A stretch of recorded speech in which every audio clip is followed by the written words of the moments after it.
My dear friend, my dear friend, My dear friend, my dear friends. John Fitzgerald Kennedy.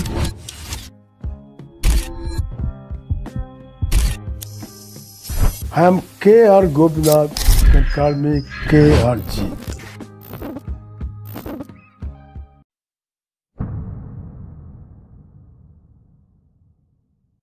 എൻ്റെ പ്രിയപ്പെട്ട സുഹൃത്തുക്കളെ, KR G വിഷന്റെ പേരിൽ നിങ്ങൾക്കെല്ലാവർക്കും ഊഷ്മളമായ ആശംസകൾ. ഇന്ന് ഞാൻ എൻ്റെ ജീവിതത്തിൽ നടന്ന ഒരു വളരെ ലളിതമായ സംഭവം നിങ്ങളുമായി പങ്കുവെക്കാൻ ആഗ്രഹിക്കുകയാണ്. പക്ഷേ അതെനിക്ക് ജീവിതകാലത്തേക്കുള്ള ഒരു പാഠം പഠിപ്പിച്ചു. ഇന്നത്തെ എൻ്റെ സംസാരത്തിൻ്റെ തലക്കെട്ട് ആകെ മിലേഗ, മുന്നോട്ട് പോയിക്കൊണ്ടിരിക്കുക എന്നതാണ്. ഞാൻ സംസാരിച്ചു തുടങ്ങാൻ പോകുന്നത് എൻ്റെ പ്രിയപ്പെട്ട ഒരു കുടുംബ സുഹൃത്തിനെ കുറിച്ചാണ്. നമുക്ക് അദ്ദേഹത്തെ മിസ്റ്റർ മുരാരി ഗുപ്ത എന്ന് വിളിക്കാം. തീർച്ചയായും ഞാൻ പേര് മാറ്റിയിരിക്കുകയാണ്. അദ്ദേഹം ഒരു അത്ഭുതകരമായ മനുഷ്യനാണ്. ആത്മാർത്ഥത, അച്ചടക്കം, മിടുക്ക്, സൗഹൃദം, വളരെ സഹായമനസ്കതയും, കൂടാതെ ഭാവിയെക്കുറിച്ച് ചിന്തിക്കുന്നയാളുമാണ്. നിങ്ങൾക്കൊരു കാര്യം അറിയാമോ? ഞാൻ എപ്പോഴും വിശ്വസിക്കുന്നത് ആളുകളുടെ ശക്തിയിൽ ശ്രദ്ധ കേന്ദ്രീകരിക്കുന്നതിലാണ്. കാരണം സത്യം പറഞ്ഞാൽ നമുക്കെല്ലാവർക്കും ഇതിനകം തന്നെ വേണ്ടുവോളം ബലഹീനതകളുണ്ട്.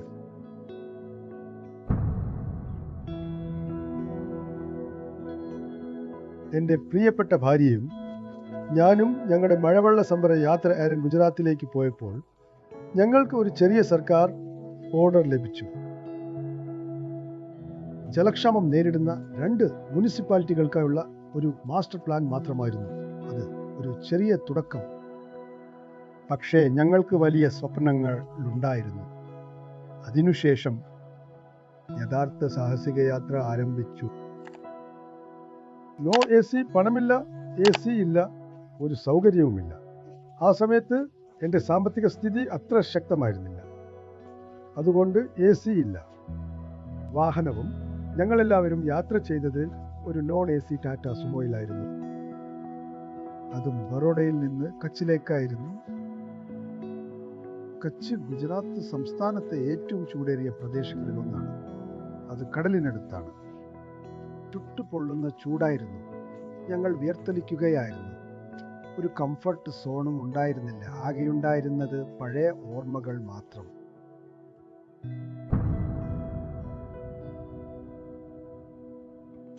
ഒരു മാർക്കറ്റ് ഏരിയ കടന്നുപോയതിന് ശേഷം ഞാൻ എൻ്റെ പ്രിയ സുഹൃത്ത് മുരാരിജിയോട് പറഞ്ഞു, കുറച്ച് കുടിവെള്ളം കുപ്പികൾ വാങ്ങിക്കാൻ.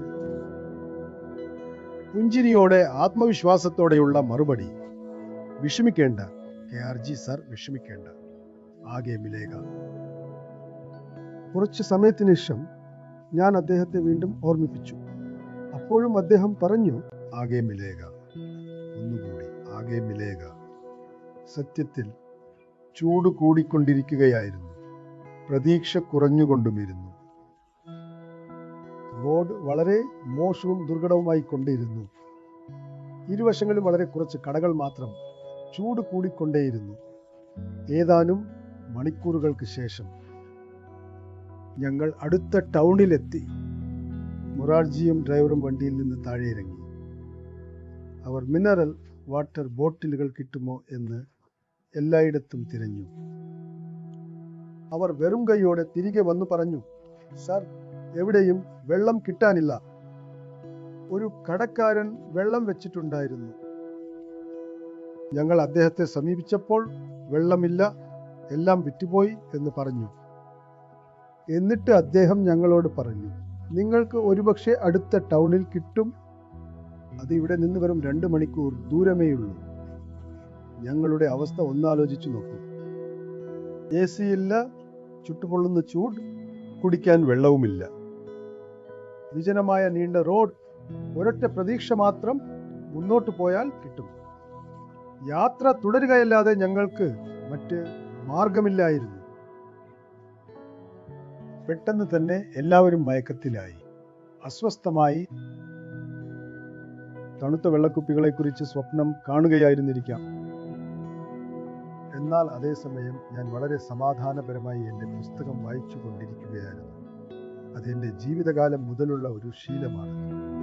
മൊറാർജി എന്നോട് പലതവണ പറഞ്ഞിട്ടുണ്ട്, യാത്ര ചെയ്യുമ്പോൾ വായിക്കരുത്, അത് നിങ്ങളുടെ കാഴ്ചശക്തിയെ ബാധിക്കും. ഈ ഉപദേശം മൊറാർജി മാത്രമല്ല, പലരും എനിക്ക് തന്നിട്ടുണ്ട്. നിങ്ങളോട് എല്ലാവരോടുമായി ഞാൻ പറയട്ടെ, ഇപ്പോഴും ഞാൻ ആ ശീലം തുടരുന്നു. പുസ്തകങ്ങൾ എങ്ങനെ വായിക്കണമെന്ന് ഞാൻ പഠിച്ചു, ഓടുന്ന വാഹനത്തിൽ വെച്ച്. അതിനെക്കുറിച്ചുള്ള എൻ്റെ അറിവ് ഞാൻ നിങ്ങളുമായി ഉടൻ മറ്റൊരു എപ്പിസോഡിൽ പങ്കുവെക്കാം. ഇന്നും ആകെ മിലേഗ എന്ന ആ വാക്കുകൾ എൻ്റെ മനസ്സിൽ പ്രതിനിച്ചുകൊണ്ടേയിരിക്കുന്നു. ജീവിതയാത്ര പ്രതീക്ഷകൾ നിറഞ്ഞതാണെന്ന് അവ എന്നെ ഓർമ്മിപ്പിക്കുന്നു. ക്ഷമ, നർമ്മം, പിന്നെ ഒട്ടും പ്രതീക്ഷിക്കാത്ത പാഠങ്ങൾ. ചില സമയങ്ങളിൽ നമ്മൾ അന്വേഷിക്കുന്നത് ഉടനടി ലഭിച്ചുവെന്ന് വരില്ല. പക്ഷേ വിലയേറിയ എന്തിലെ എല്ലായ്പ്പോഴും വഴിയിൽ നമ്മളെ തേടി വരും. ആകെ മിലേഗ എന്നെ എന്ത് പാഠമാണ് പഠിപ്പിച്ചത് എന്ന് നിങ്ങൾക്കറിയണോ? എൻ്റെ ജീവിതത്തിലെ കഠിനമായ യാത്രയിൽ ലളിതമായ വാക്കുകളിൽ ഞാൻ പറയാം. നിങ്ങൾ എന്തെങ്കിലും മാറ്റിവെക്കുമ്പോൾ അതിനെ സാധാരണയായി പ്രോക്രാസ്റ്റിനേഷൻ എന്ന് പറയുന്നു. പ്രോക്രാസ്റ്റിനേഷൻ എന്ന് പറഞ്ഞാൽ നിങ്ങൾക്കത് ചെയ്യാൻ തീരെ താല്പര്യമില്ല എന്നാണ് അർത്ഥമാക്കുന്നത്. ഒന്നാലോചിച്ചു നോക്കൂ, നിങ്ങൾക്ക് ഒരു കാര്യം വേണമെന്ന് അതിയായി ആഗ്രഹമുണ്ടെങ്കിൽ നിങ്ങളത് വൈകിപ്പിക്കുന്നു. അങ്ങനെയല്ലേ? നിങ്ങളത് ഉടൻ തന്നെ ചെയ്യും. ഞാൻ പറഞ്ഞത് ശരിയല്ലേ? നിങ്ങളത് ഉടൻ തന്നെ ചെയ്യും. ഉദാഹരണത്തിന്, നിങ്ങൾ സ്നേഹിക്കുന്ന ഒരാളെ കാണാൻ വേണ്ടി കാത്തിരിക്കുമ്പോൾ 5 മിനിറ്റ് പോലും ഒരുപാട് നേരമായി തോന്നും, അല്ലേ? നിങ്ങൾ സമയം നോക്കിക്കൊണ്ടേയിരിക്കും. നമ്മൾ ആസ്വദിക്കാത്ത കാര്യങ്ങൾ നമ്മൾ മാറ്റിവെക്കുന്നു. നമ്മൾ ശരിക്കും ആഗ്രഹിക്കുന്നത് ചെയ്യാൻ തിടുക്കം കൂട്ടുന്നു. ഇത് എന്നെക്കൊണ്ട് സ്വയം ചോദിപ്പിച്ചു. ഞാൻ എന്തിനാണ് എനിക്ക് ഇഷ്ടമില്ലാത്ത കാര്യങ്ങൾ ചെയ്യുന്നത്? അപ്പോഴാണ് ഞാൻ ഒരു ഉറച്ച തീരുമാനമെടുത്തത്. ഞാൻ യഥാർത്ഥത്തിൽ എന്താണ് ഇഷ്ടപ്പെടുന്നതെന്ന് കണ്ടെത്തട്ടെ. ഞാൻ ചെയ്യുന്ന ഓരോ കാര്യവും ഞാൻ ആസ്വദിക്കട്ടെ. അതിനുശേഷം എന്ത് സംഭവിച്ചുവെന്ന് നിങ്ങൾക്കറിയാമോ? അങ്ങനെ ഞാൻ കാര്യങ്ങൾ നീട്ടിവെക്കുന്നത് നിർത്തി എൻ്റെ ജീവിതത്തിൽ കൂടുതൽ വേഗത്തിൽ മുന്നോട്ട് പോകാൻ തുടങ്ങി.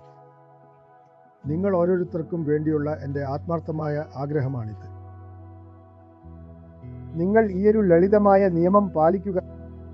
അങ്ങനെ നിങ്ങൾക്കും അതേ പോസിറ്റീവായ മാറ്റം ആസ്വദിക്കാൻ കഴിയും. മുൻപ് ഞാൻ ചിന്തിച്ചിരുന്നത് പ്രോക്രാസ്റ്റിനേഷൻ എന്നത് എപ്പോഴും ഒരു വളരെ മോശം കാര്യമാണെന്നും അത് നമ്മുടെ സമയം കൊല്ലുന്ന ഒന്നാണെന്നും. എന്നാൽ പിന്നീട് ഞാൻ ശക്തമായ ഒരു കാര്യം പഠിച്ചു. അതാണ് ക്രിയേറ്റീവ് പ്രോക്രാസ്റ്റിനേഷൻ. ജീവിതത്തിൽ എല്ലാം നമുക്ക് ചെയ്യാനാവില്ല. നിങ്ങൾ യോജിക്കുന്നുണ്ടോ? ഓക്കെ, നിങ്ങൾ ചിന്തിക്കാറുണ്ടോ? അതുകൊണ്ട് നമ്മൾ ശരിയായ കാര്യങ്ങളിൽ ശ്രദ്ധ കേന്ദ്രീകരിക്കണം. അതെ, ശരിയായ കാര്യത്തിൽ ഞാൻ നിരീക്ഷിച്ചു കൊണ്ടിരിക്കുകയാണ്. വിജയിച്ച ആളുകളും പ്രോക്രാസ്റ്റിനേറ്റ് ചെയ്യാറുണ്ട്. നേരത്തെ ഞാൻ പറഞ്ഞു പ്രോക്രാസ്റ്റിനേഷൻ മോശമാണെന്ന്. പക്ഷേ വിജയിച്ചവരും കാര്യങ്ങൾ നീട്ടിവെക്കാറുണ്ട്. പക്ഷേ അവർ ഒരിക്കലും പ്രധാനപ്പെട്ട കാര്യങ്ങൾ നീട്ടിവെക്കാറില്ല. എന്നാൽ അവർ മറ്റ് ചില കാര്യങ്ങൾ നീട്ടിവെക്കാറുണ്ട്. അപ്രധാനമായ ജോലികളിൽ, പ്രധാനപ്പെട്ടവയിലല്ല. വളരെ ശക്തമായ ഒരു ദൈനംദിന പരിശീലന രീതി ഞാൻ നിങ്ങളുമായി പങ്കുവെക്കാം. ഇതൊന്ന് ഓർക്കുക. ഇത് നിങ്ങൾക്കെല്ലാവർക്കും വളരെ പ്രധാനപ്പെട്ട ഒരു കാര്യമാണ് ഇതിനെ പറയുന്നത്. അതിൻ്റെ പേരാണ് ABCD മെത്തേഡ്. സാധാരണയായി നമ്മൾ ABCD എന്ന് പറയും. ഇത് ABCD മെത്തേഡ് ആണോ? ഓക്കെ, ഏറ്റവും പ്രധാനപ്പെട്ട കാര്യങ്ങൾ ആദ്യം തന്നെ ചെയ്യണം. ഇല്ലാത്ത പക്ഷം അത് അവഗണിക്കപ്പെട്ടാൽ ബോധവാനായിരിക്കുക. അടുത്തത് പ്രധാനപ്പെട്ടത് തീർച്ചയായും ചെയ്യണം.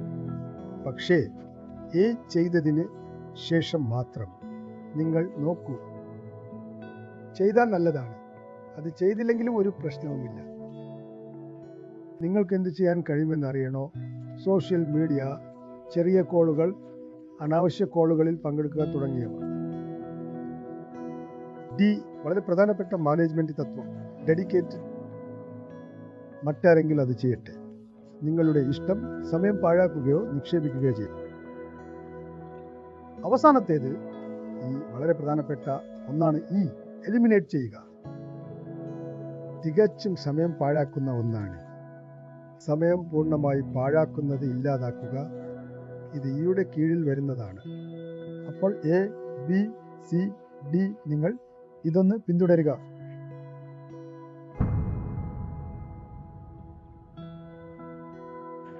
എൻ്റെ ടീമിലെ പലരും തമാശയായി പറയാറുണ്ട്, ഞാൻ എപ്പോഴും ഒരു തിരക്കിട്ട മാനസികാവസ്ഥയിലാണെന്ന്, എപ്പോഴും തിരക്കിലായിരിക്കുമെന്ന്.